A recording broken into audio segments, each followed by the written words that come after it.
Pagi buta di Pondok Indah masih menyisakan embun malas yang menempel di daun-daun palem raksasa di halaman.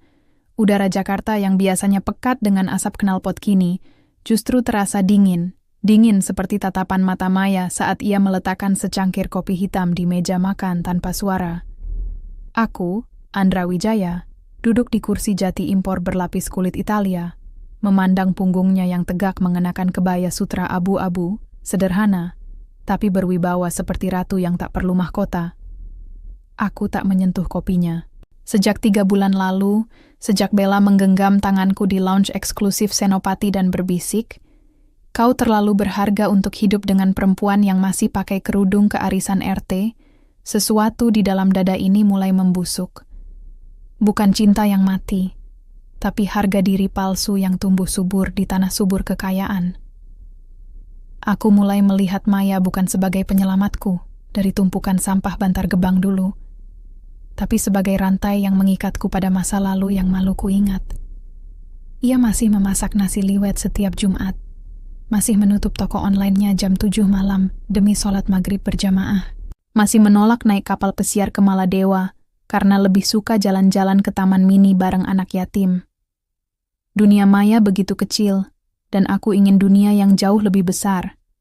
Kubuka laci meja kerja di lantai 2. Di sana, surat cerai sudah siap. Draft dari pengacara ternama yang kusewa diam-diam. Aku membayangkan bagaimana wajahnya akan runtuh. Matanya yang selalu tenang itu pasti akan berkaca-kaca. Ia akan memohon, mungkin menangis. Dan aku, dengan jas Brioni dan arloji Patek Philippe, akan berdiri tegak berkata, "Ini untuk kebaikan kita berdua." Tapi kenyataannya, ketika aku menyodorkan surat itu seminggu lalu, Maya hanya menatapku. Diam. Lalu ia mengambil pulpen emas pemberian ibunya, yang kini sudah tiada, dan menandatangani tanpa gemetar.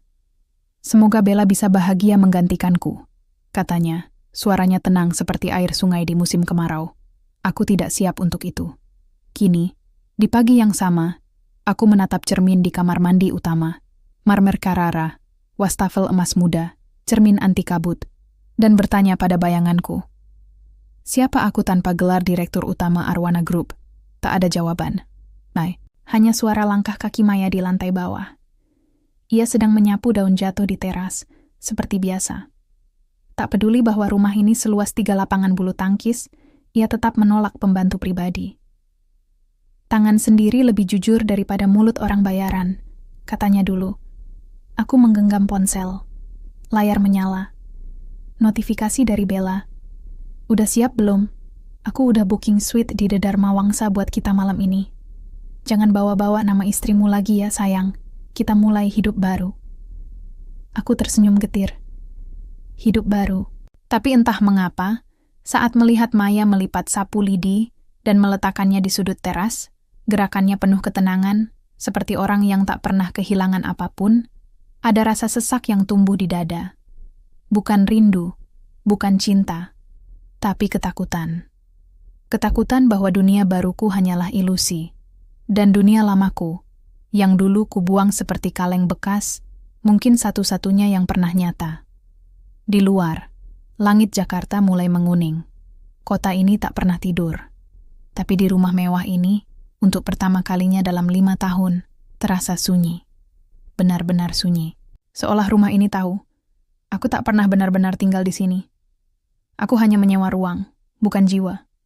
Dan jiwa itu, tenang, kuat, tak tergoyahkan, masih miliknya. Maya, istriku, wanita yang akan kutinggalkan hari ini, tanpa tahu bahwa akulah yang sebenarnya ditinggalkan oleh segalanya. Hujan gerimis menyapu kaca jendela lantai 28 Menara Senopati. Di luar, Jakarta berkedip dalam lampu-lampu kuning taksi dan neon billboard yang tak pernah mati. Tapi di dalam ruang rapat eksklusif firma hukum Tanu Wijaya & Rekan, udara terasa berat, seperti tersumbat oleh rahasia yang belum diucapkan. Aku duduk di ujung meja marmer hitam, mengenakan setelan jas navy yang sengaja ku beli kemarin, untuk kesan berwibawa, final, tak tergoyahkan. Di hadapanku, dokumen perceraian tergeletak di atas alas kulit merah marun, ditemani 2 cangkir teh melati yang masih mengepul. Wangi melati itu mengingatkanku pada masa kecil di gang sempit Bekasi, tempat ibuku menjual bunga tabur di depan makam. Tapi aku mengusir kenangan itu. Hari ini bukan hari untuk nostalgia. Hari ini hari kemerdekaanku. Pintu kayu jati terbuka perlahan. Dan di sanalah dia, Maya. Ia mengenakan kebaya modern berbahan sutra putih gading, dengan sulaman benang emas berbentuk motif parang rusak, simbol keteguhan dalam kehancuran. Selendangnya jatuh lembut di bahu, kainnya berasal dari Solo. Tenunan tangan yang harganya bisa membeli motor baru. Rambutnya disanggul rapi, tanpa perhiasan berlebihan, hanya anting perak kecil berbentuk bunga melati. Wajahnya tenang, tidak murung, tidak marah, bahkan tidak sedih. Aku menatap matanya, hitam pekat, seperti malam di desa yang belum disentuh listrik. Dan di sana, aku tak menemukan bayangan diriku. Kau tepat waktu, ujarku, berusaha terdengar dingin. Janji itu utang, jawabnya pelan, lalu duduk di kursi yang disediakan, tepat di seberangku, tak lebih dekat, tak lebih jauh. Pengacaraku, Pak Hermawan, mulai menjelaskan prosedur. Harta gonogini, hak pengawasan, klausul kerahasiaan. Semua berjalan lancar, seperti skenario yang sudah kurencanakan berkali-kali di kepala. Aku bahkan sempat membayangkan adegan ini berakhir dengan Maya memohon, atau setidaknya melempar cangkir teh ke wajahku. Tapi tidak. Ia hanya mendengarkan, sesekali mengangguk, matanya tak pernah lepas dari dokumen di depannya. Lalu tiba saatnya. Pak Hermawan mendorong dokumen ke arah Maya. Nyonya hanya perlu menandatangani di 3 titik ini. Tangannya tak gemetar. Pulpen emas, pemberian almarhumah ibunya, yang kini sudah kubeli replikanya untuk Bella, menyentuh kertas. Tinta hitam mengalir. Nama Maya Dewi Suryani terukir rapi, tegas, tanpa coretan. Maya, aku menahan napas. Selesai. Perjalananku bersama perempuan ini, yang pernah mengangkatku dari lumpur, memberiku nama, memberiku dunia, berakhir dalam 3 goresan tinta. Tapi yang terjadi selanjutnya membuat dadaku sesak. Maya menutup pulpen, meletakkannya perlahan di atas meja, lalu menatapku. Senyum kecil mengembang di bibirnya. Bukan getir, bukan pahit, tapi damai. Semoga Bella bisa bahagia menggantikanku, katanya. Kalimat yang sama seperti seminggu lalu. Tapi kali ini, terasa seperti palu yang menghantam ubun-ubunku. Aku ingin berkata sesuatu. Mungkin terima kasih, mungkin maaf, mungkin bahkan jangan pergi. Tapi lidahku keluh. Maya berdiri. Kain kebayanya bergerak lembut, seperti air sungai yang mengalir tanpa suara. Ia menoleh sekali lagi sebelum keluar. Jagalah dirimu, Andra. Bukan suamiku, bukan sayang, hanya namaku. Pintu menutup. Dan di ruangan mewah ini, aku merasa seperti kertas kosong yang baru saja kehilangan tinta terakhirnya. Ponselku bergetar. Bella, udah selesai? Aku udah di lobi. Buruan. Aku udah gak sabar mulai hidup baru bareng kamu. Aku menatap layar. Lalu menatap dokumen perceraian yang kini sah secara hukum. Hidup baruku dimulai hari ini. Tapi aneh. Mengapa rasanya seperti aku baru saja kehilangan sesuatu yang tak pernah kusadari kumiliki? Di luar, hujan mulai deras. Seolah langit tahu. Ini bukan awal. Ini adalah akhir dari segalanya. Pukul 07.15 pagi. Aku berdiri di depan cermin kamar mandi utama, mengancingkan manset ke meja Brioni, memastikan arloji Patek Philippeku bersinar tepat di bawah cahaya lampu LED. Hari ini, aku akan makan brunch dengan Bella di CELAV, rooftop mewah di puncak menara BCA. Aku akan memesan Dom Perignon, bukan karena suka, tapi karena Bella suka melihatku membuka botol anggur dengan tangan yang terbiasa memegang kekuasaan. Aku tersenyum pada bayanganku. Ini hari pertamaku sebagai Andra yang baru, bebas, tanpa bayang-bayang istri kampungan yang masih percaya pada takdir dan sholat tahajud. Tapi langkah pertamaku keluar dari kamar hancur di ambang pintu. 2 orang pria berjas hitam berdiri di ruang tamu, di samping Maya yang tak lagi ada. Di tangan mereka, surat kuasa bercap merah dari Arwana Group. Selamat pagi, Pak Andra, kata yang lebih tinggi, suaranya datar seperti mesin. Kami di sini untuk mengamankan aset perusahaan. Mohon serahkan kunci mobil Rolls-Royce Phantom, kartu akses garasi, dan semua perangkat elektronik yang terdaftar atas nama perusahaan. Aku tertawa.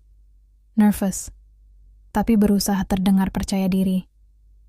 Kalian salah orang. Aku direktur utama Arwana Group. Mobil itu milikku. Pria itu menatapku, lalu membuka map hitam. Menurut akta kepemilikan terbaru, yang ditandatangani kemarin oleh Ibu Maya Dewi Suryani, selaku pemilik sah 100% saham Arwana Group, semua fasilitas eksekutif, termasuk rumah ini, kendaraan, dan kartu kredit korporat, hanya berlaku selama status pernikahan Anda berlangsung. Darahku membeku. Status pernikahan Anda, lanjutnya, secara hukum berakhir pukul 10.47 tadi malam. Aku mundur selangkah. Itu tidak mungkin. Aku yang memimpin rapat dewan, aku yang menandatangani kontrak dengan Singapura, aku yang hanya bertindak sebagai perwakilan suami pemilik sah. Potongnya tenang. Kami mohon kerja sama Anda. Mereka masuk. Bukan seperti pencuri, tapi seperti pejabat yang menertibkan aset negara. Mereka mengumpulkan semua, kartu kredit platinum, kunci mobil, iPad, bahkan jam tangan cadangan yang kusimpan di laci. Semuanya dibungkus plastik transparan, diberi label, dan dimasukkan ke dalam koper logam. Aku berdiri di tengah ruang tamu yang dulu kubanggakan. Lantai marmer dari Italia, lukisan Avandi asli, lampu gantung Swarovski, dan merasa seperti penonton di rumah orang lain. Pukul 9.30, aku menelepon sopir pribadi. Tapi telepon dialihkan ke suara mesin. Nomor ini tidak aktif. Aku mencoba aplikasi ride-hailing. Dompet digitalku, terhubung ke rekening korporat, ditolak. Maaf, saldo Anda tidak mencukupi.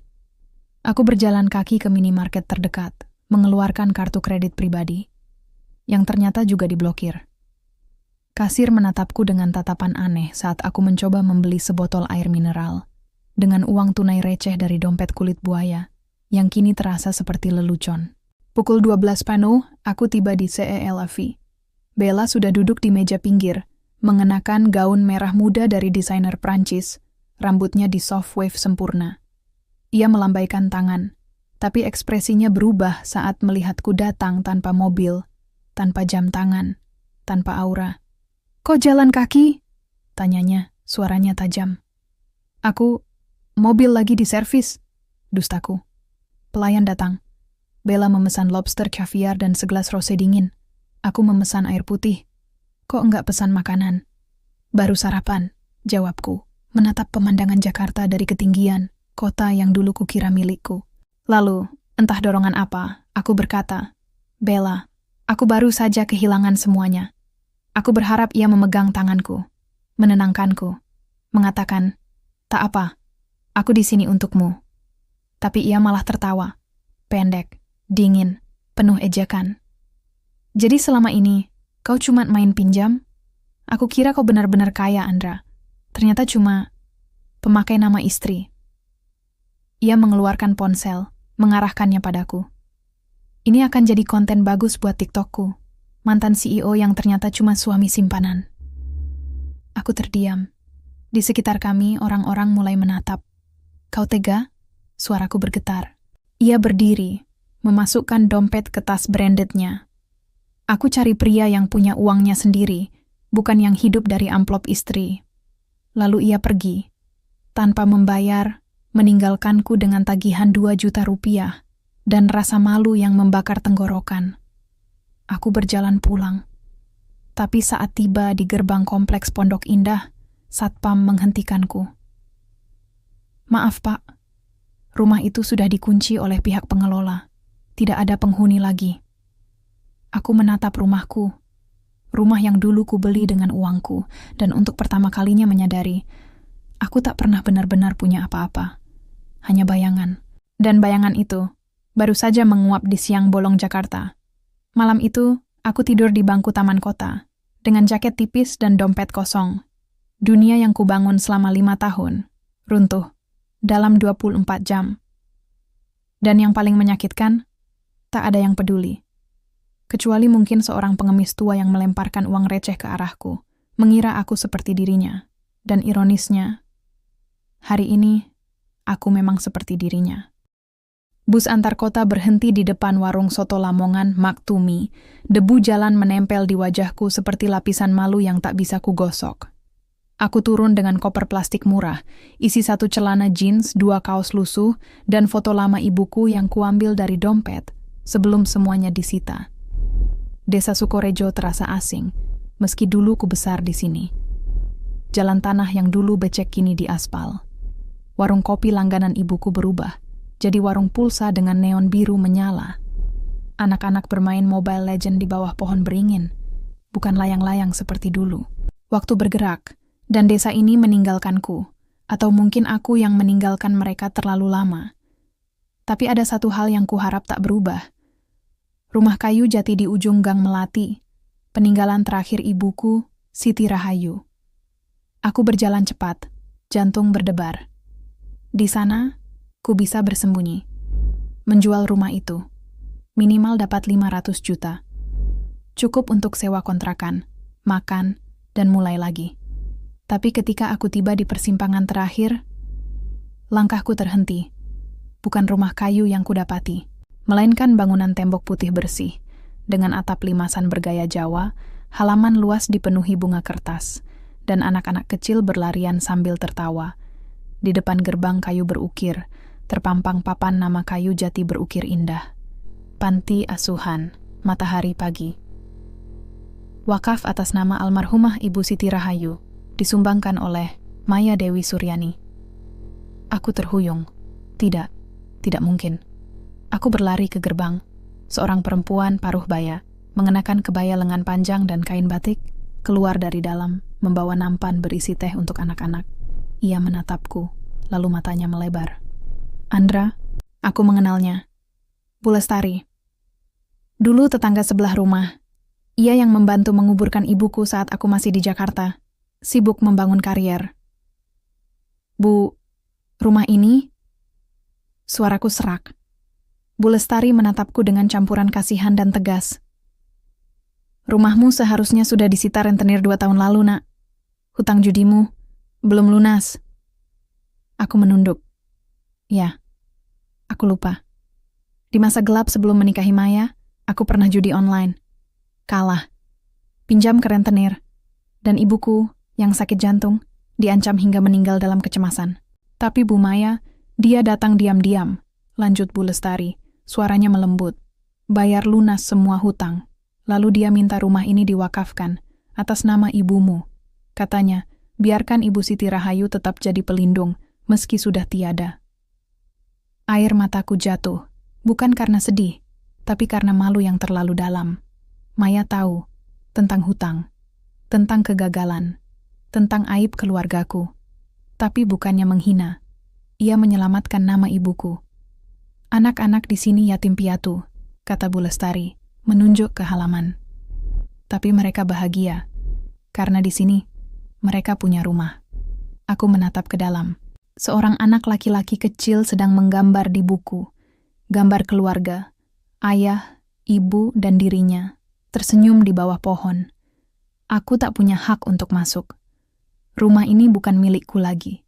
Tak pernah benar-benar milikku. Aku hanyalah anak yang pergi, lalu kembali dengan tangan kosong dan hati penuh dosa. Boleh, aku salat di sini sebentar? Bisiku. Bu Lestari mengangguk. Mushola di belakang, air wudunya masih bersih. Aku berjalan pelan. Di dinding mushola, tertempel foto ibuku, di bingkai sederhana, tapi dikelilingi bunga melati kering. Di bawahnya, tulisan tangan Maya. Ibu Siti, semoga anakmu suatu hari pulang. Bukan untuk mengambil, tapi untuk memberi. Aku jatuh berlutut. Dan di sana, di lantai kayu yang dulu kubuat lari dari kemiskinan, aku menangis terseduh-seduh. Bukan sebagai mantan direktur, bukan sebagai suami yang dikhianati, tapi sebagai anak yang akhirnya sadar.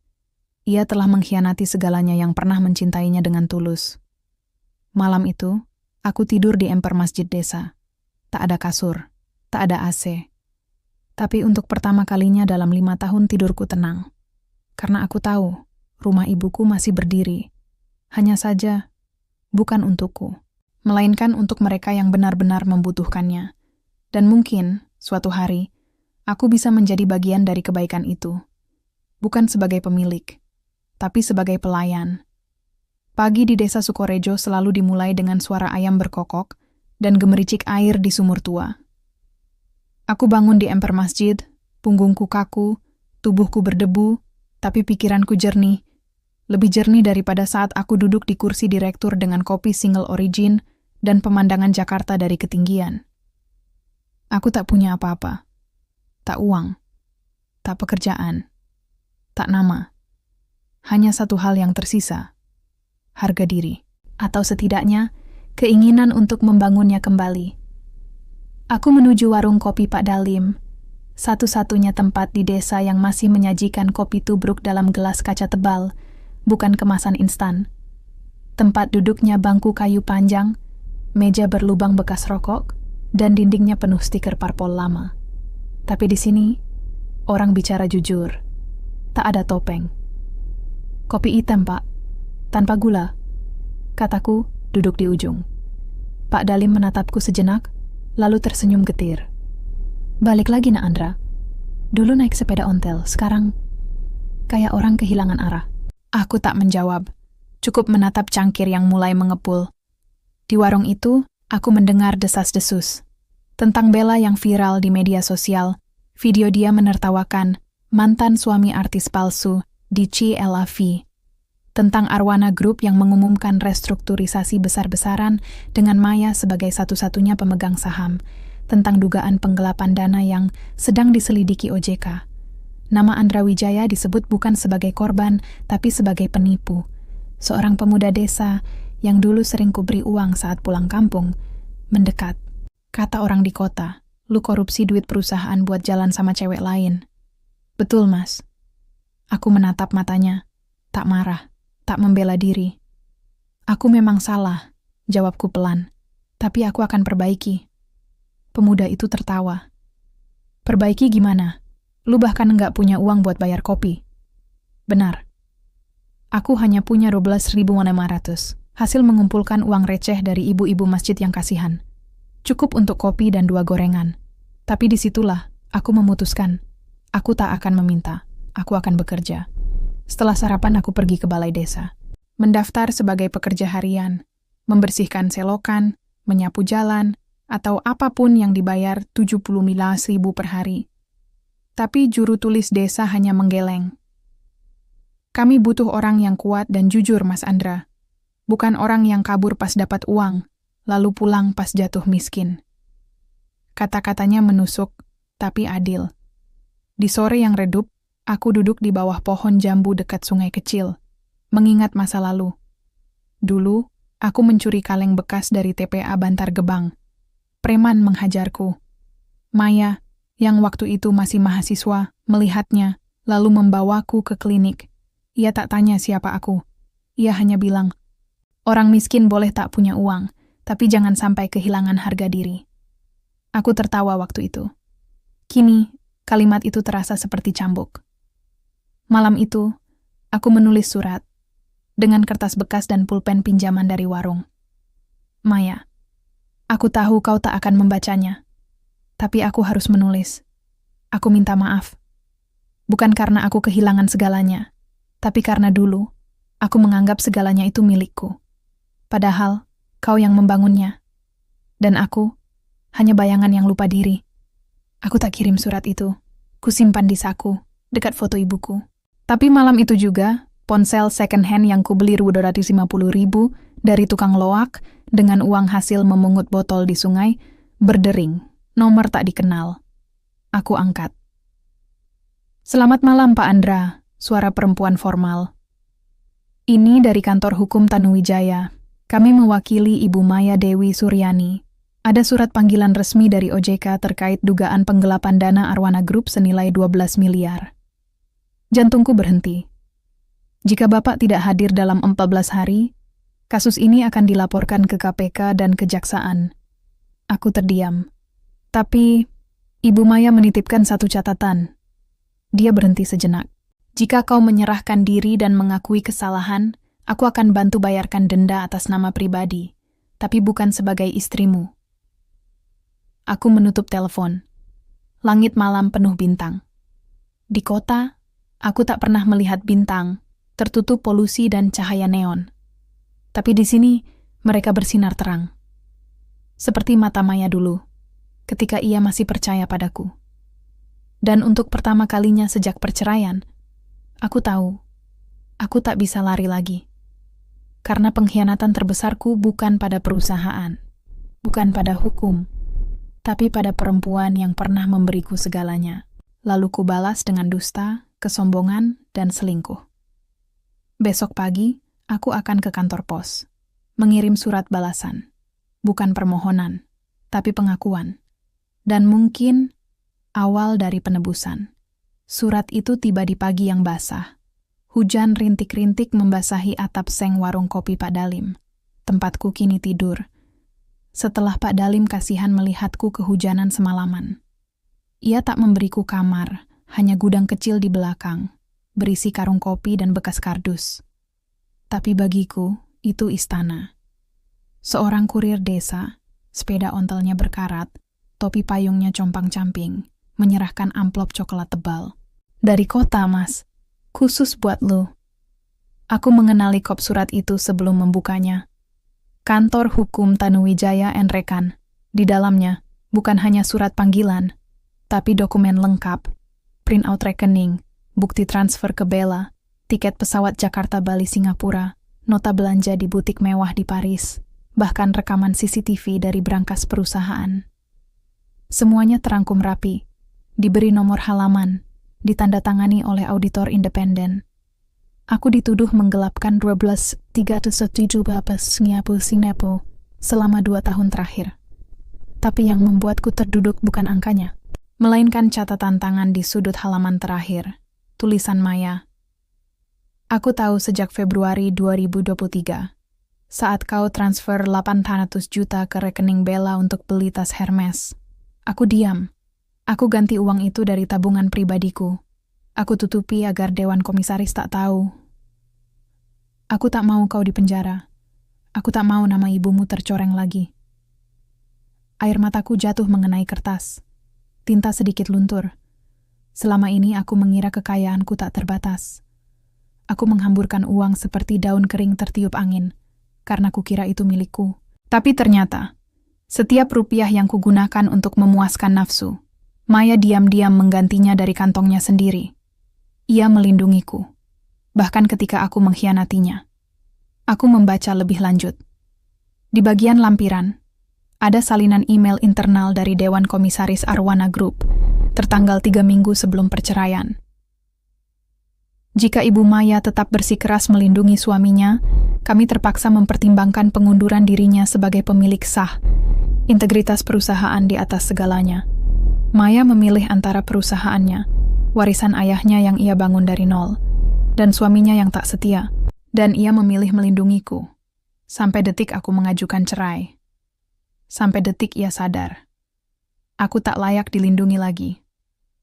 Aku berjalan ke sungai kecil di belakang desa.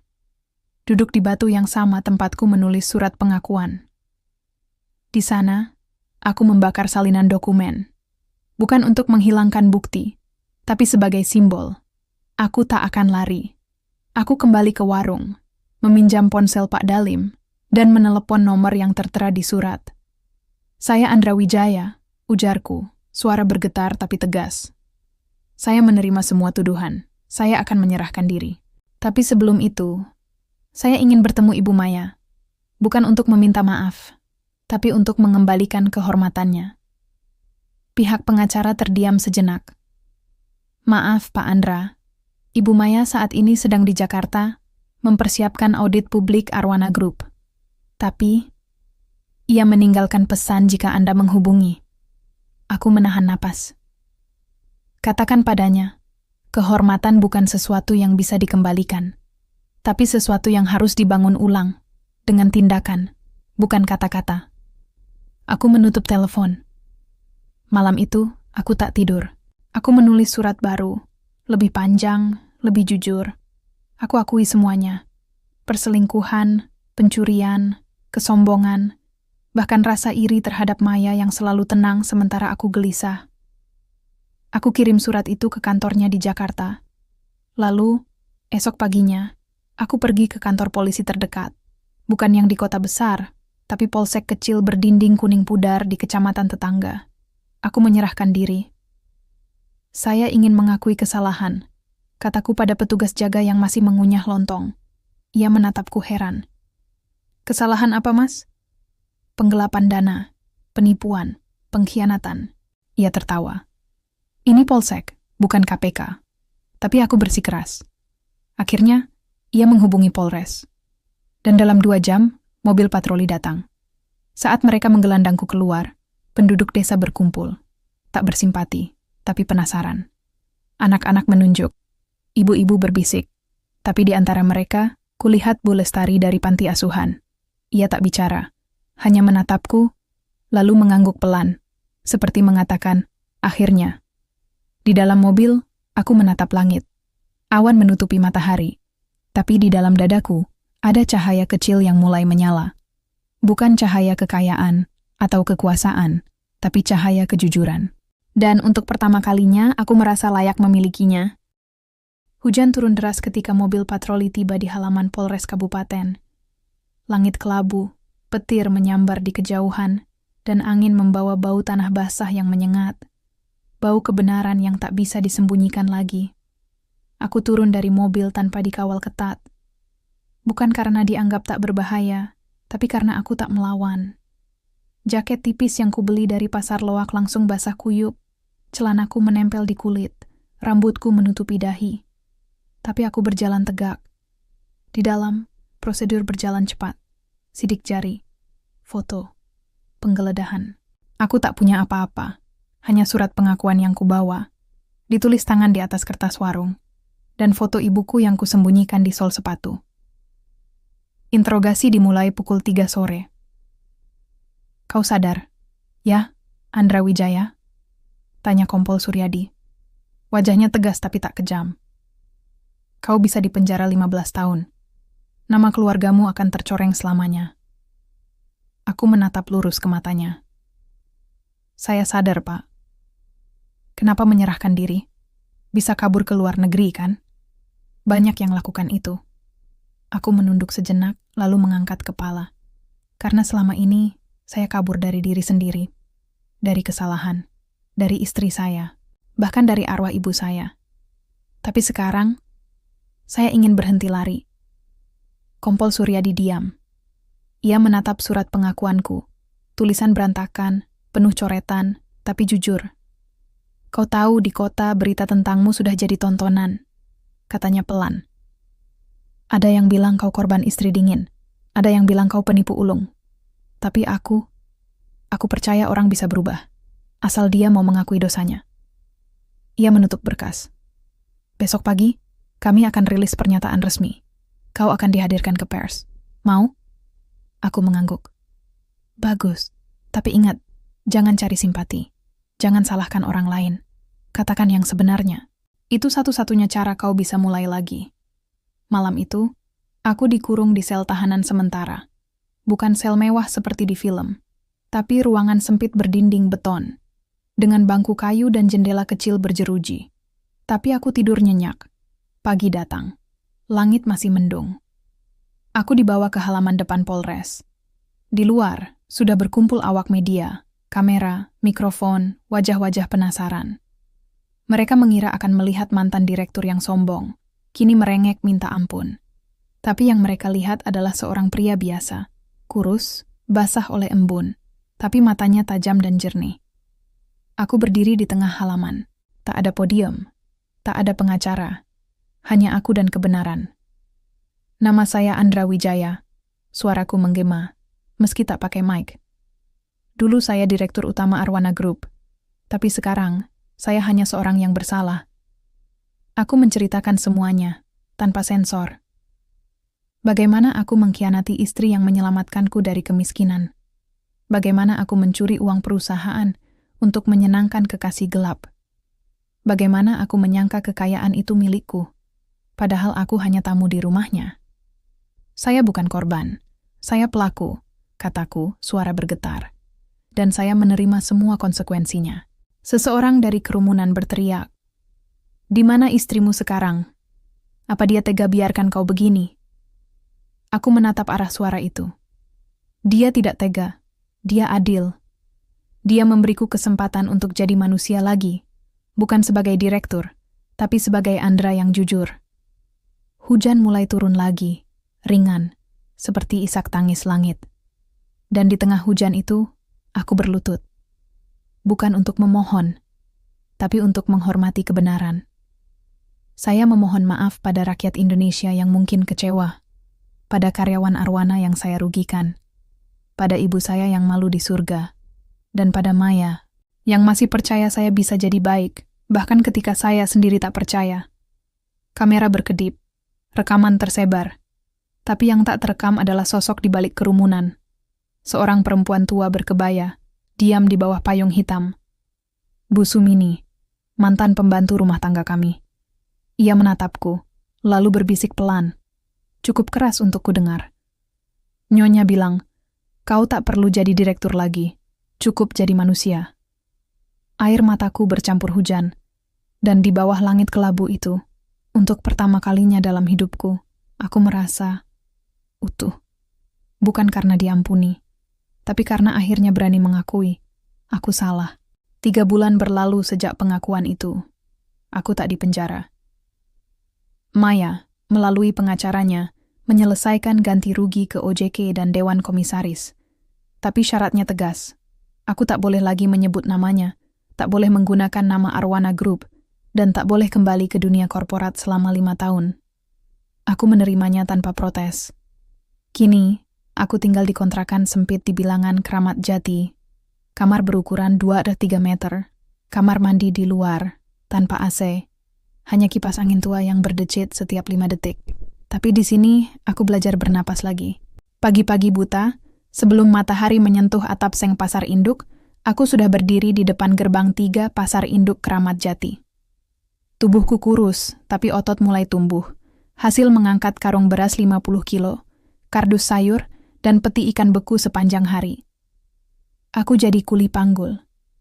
Tak ada yang mengenaliku.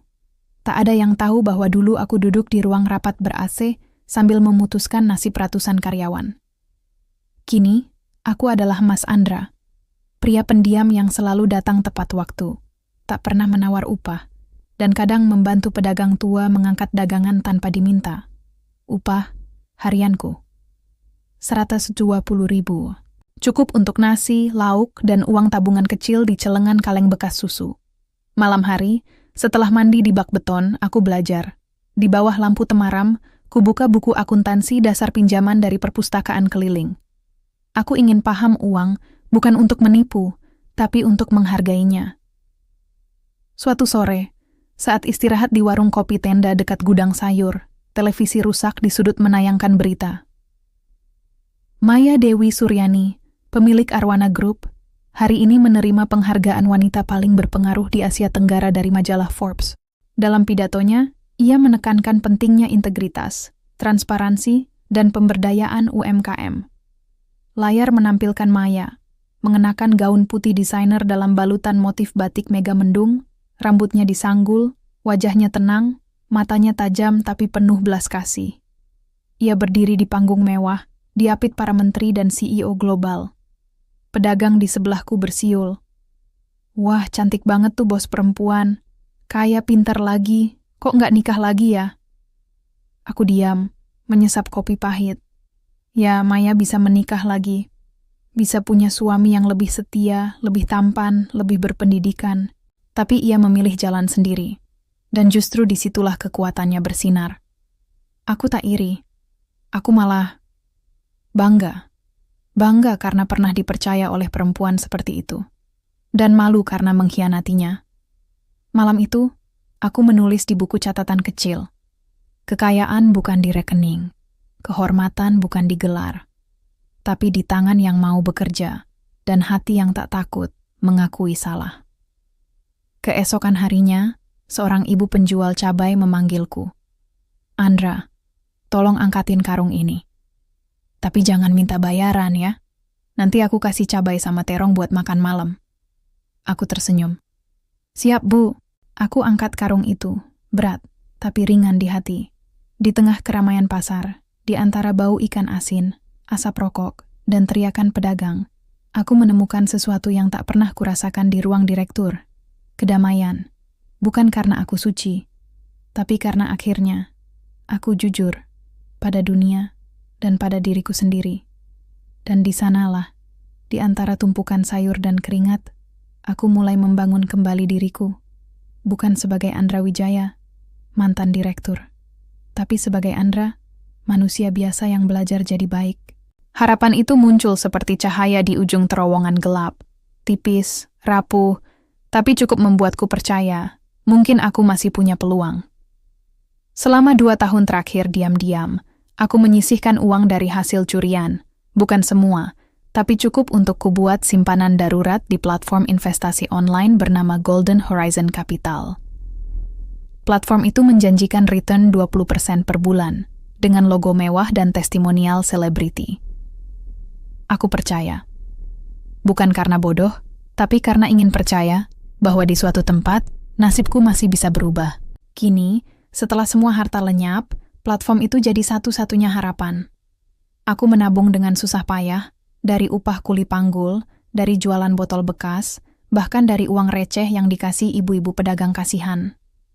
Setiap minggu, kusisihkan 50.000, lalu kubawa ke warung internet kumuh di pinggir Kali Ciliwung. Tempat satu-satunya yang masih punya koneksi dan tak peduli siapa aku. Di sana, di antara bau sampah dan suara mesin ketik tua, aku login ke akun Golden Horizon. Saldo terakhir, 487,5. Cukup untuk sewa kontrakan layak, beli peralatan jahit, dan buka usaha kecil, mungkin bengkel atau warung nasi. Cukup untuk mulai lagi, tanpa meminta bantuan siapapun. Tapi hari itu, saat aku membuka situsnya, error 404, halaman tidak ditemukan. Aku coba lagi. Koneksi lambat. Loading berputar. Lalu muncul pengumuman resmi dari Bareskrim Polri. Golden Horizon Capital dinyatakan sebagai sindikat penipuan internasional. Seluruh aset telah disita. Tidak ada dana yang dapat dikembalikan. Aku terdiam. Tangan gemetar, napas tersengal. Klik link berita. Foto para korban, ibu rumah tangga, pensiunan guru, bahkan tukang ojek, menangis di depan kantor polisi. Mereka kehilangan tabungan pensiun, uang sekolah anak, bahkan uang jual tanah. Dan aku kehilangan harapan terakhir. Aku berjalan pulang dengan langkah lunglai. Hujan mulai turun, tapi tak kuhiraukan. Di kepala, hanya satu pikiran. Aku bodoh. Lagi. Aku percaya pada kemilau palsu. Lagi. Seperti dulu, percaya pada citra diriku sebagai orang sukses. Percaya pada cinta bela. Percaya bahwa uang bisa menggantikan harga diri. Di bawah jembatan penyeberangan, aku duduk. Menatap air kali yang keruh. Kenapa semua yang kubangun hancur? Tapi di tengah keputusasaan, sebuah suara kecil muncul. Suara Maya dari masa lalu. Uang bukan ukuran manusia, Andra. Tindakanmu yang menentukan siapa dirimu. Aku menarik napas dalam. Lalu, perlahan, aku mengeluarkan ponsel bekas yang kubeli dengan susah payah. Masuk ke aplikasi Golden Horizon. Dan dengan jari gemetar, aku menghapus akun itu selamanya. Tak ada air mata. Tak ada teriakan, hanya keheningan. Dan dalam keheningan itu, sesuatu yang aneh terjadi. Aku merasa lega. Karena kini, tak ada lagi jalan pintas. Tak ada lagi ilusi. Tak ada lagi harapan palsu yang bisa kugantungkan hidupku. Aku hanya punya satu hal, diriku sendiri. Dan untuk pertama kalinya, itu terasa cukup. Malam itu, aku kembali ke pasar. Bukan untuk mencari uang, tapi untuk bekerja. Seorang pedagang ikan memanggilku. Andra, bantu angkatin es batu, nanti ku bayar double.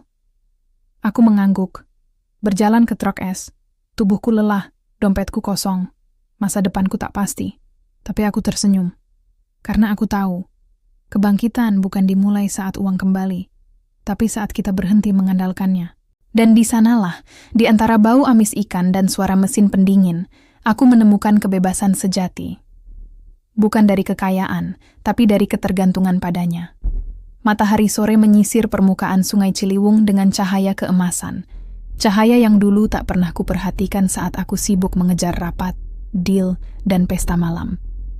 Kini, aku duduk di batu datar di tepi sungai, mencuci muka dengan air yang jernih di musim kemarau, mengusap debu dan keringat setelah seharian mengangkat karung beras, kardus sayur, dan peti ikan di pasar induk. Tubuhku kurus, tapi kuat. Wajahku kusam, tapi jernih. Aku tak lagi membawa beban nama. Hanya beban kerja, dan itu justru membebaskanku. Tiba-tiba, suara mobil listrik yang hening berhenti di jalan setapak. Bukan suara mesin, tapi desau elektrik yang nyaris tak terdengar. Aku menoleh. Sebuah mobil hitam mengilap, bukan Rolls-Royce, tapi sedan listrik mewah berlogo Arwana Group, berhenti perlahan. Pintu belakang terbuka, dan dari sana keluar Maya. Ia mengenakan kebaya sutra sederhana berwarna gading, tanpa perhiasan, tanpa pengawal. Rambutnya disanggul longgar, wajahnya tenang seperti danau di pagi hari. Ia berjalan pelan di atas tanah berdebu, sepatu kulitnya tak peduli pada lumpur. Aku berdiri, tidak grogi, tidak malu, hanya takjub. "Aku tahu kau sering kesini," katanya. Suaranya lembut seperti angin senja. Aku mengangguk. Ini tempat aku berpikir, jauh dari suara pasar. Ia menatapku, bukan dengan dendam, bukan dengan kasihan, tapi dengan pengakuan. "Kau terlihat damai," ujarnya. "Karena aku akhirnya jujur," jawabku. Kami diam sejenak, hanya suara jangkrik dan desau daun. Lalu Maya mengeluarkan amplop coklat dari tasnya. "Ini surat rekomendasi. Aku butuh koordinator lapangan untuk program pemberdayaan kuli panggul di 5 kota. Gajinya tak besar, tapi ada jaminan kesehatan, pelatihan, dan kesempatan kuliah malam." Aku menatap amplop itu. Impian kecil yang dulu kukira mustahil, tapi aku tak mengambilnya. "Terima kasih," kataku pelan, "tapi aku belum siap menerima bantuanmu, sebagai mantan suamimu." Maya tersenyum, senyum yang dulu kusia-siakan. "Kalau begitu, terimalah sebagai teman lama." Aku menggeleng. Aku ingin membangun hidupku sendiri, dari nol, seperti cara kau membangun Arwana Group. Ia diam sejenak, lalu matanya berkaca-kaca, bukan sedih tapi bangga. "Kau benar-benar berubah," bisiknya. Dan di sanalah, tanpa direncana, tanpa kata, aku melangkah maju dan memeluknya. Pelukan itu bukan permohonan, bukan kerinduan, bukan upaya kembali, tapi pengakuan. Pengakuan bahwa ia adalah malaikat yang pernah turun ke hidupku. Pengakuan bahwa aku gagal menjaganya. Pengakuan bahwa aku akhirnya layak, meski hanya sebagai manusia biasa. Maya membalas pelukanku, singkat, hangat, penuh makna. Lalu ia melepaskan diri, menatapku sekali lagi, lalu berjalan kembali ke mobil. Sebelum masuk, ia menoleh. "Jagalah dirimu, Andra. Kau juga, Maya." Mobilnya pergi, meninggalkan jejak sunyi. Aku kembali ke batu, duduk, menatap matahari tenggelam. Di saku, amplop itu masih utuh, tapi tak kubuka. Aku simpan sebagai pengingat bahwa kebaikan masih ada, bahkan untuk orang yang tak layak. Beberapa hari kemudian, berita utama membanjiri media. Maya Dewi Suryani dinobatkan sebagai tokoh wanita paling berpengaruh di Asia. Dedikasinya untuk keadilan sosial dan transparansi bisnis menginspirasi dunia. Di layar TV warung kopi, Maya tampil anggun, penuh wibawa, suaranya tegas namun penuh belas kasih.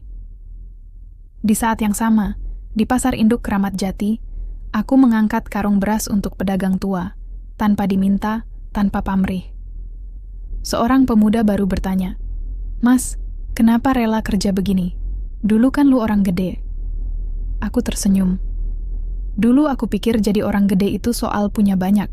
Sekarang aku tahu, jadi orang gede itu soal memberi. Malam itu, aku tidur di kontrakan sempit. Tak ada AC, tak ada kasur empuk. Tapi aku tidur dengan tenang. Karena untuk pertama kalinya dalam hidupku, Aku tak berhutang pada bank, pada hukum, pada masa lalu. Aku hanya berhutang pada satu hal, kebaikan. Dan aku akan bayar itu, bukan dengan uang, tapi dengan tindakan. Setiap hari, selamanya.